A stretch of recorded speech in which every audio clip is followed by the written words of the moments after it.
These are some Dinar Guru updates, starting off with Frank 26 Firefly TV right now talking about how the oil and gas law will end all disputes with the regions.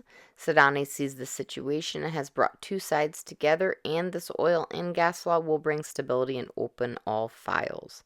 Frank says stability equals sovereignty. Sovereignty is the national currency, and the files is the whole budget.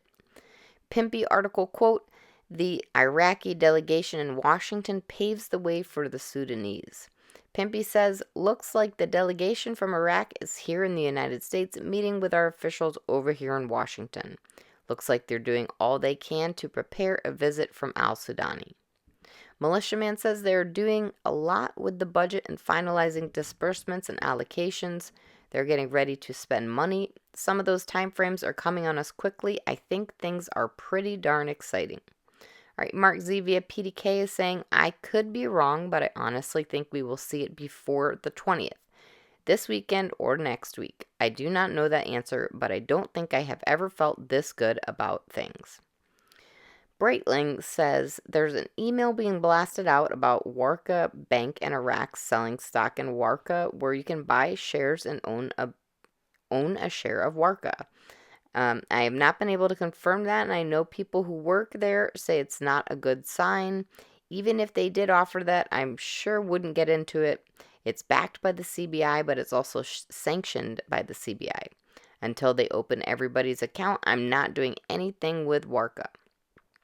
I'm not afraid of losing my dinar or anything like that.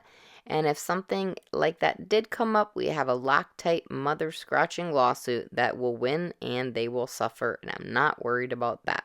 All right, Paulette community comment, quote, at 1310, they could roll it out but run out of money due to high cost of materials needed to be brought into the country without a new rate. A new rate will allow them to buy more materials.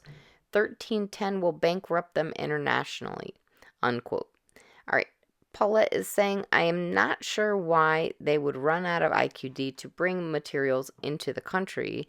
I thought they'd have to pay for all the imports with USD. The IQD is sanctioned and not able to be used to pay for imports.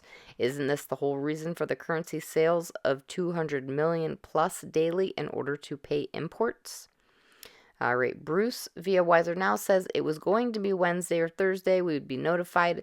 We'd be exchanging Thursday or Friday. It hasn't happened. So if, in fact, it got started in Iraq, which we haven't confirmed, we're having difficulty getting the confirmation out of Iraq.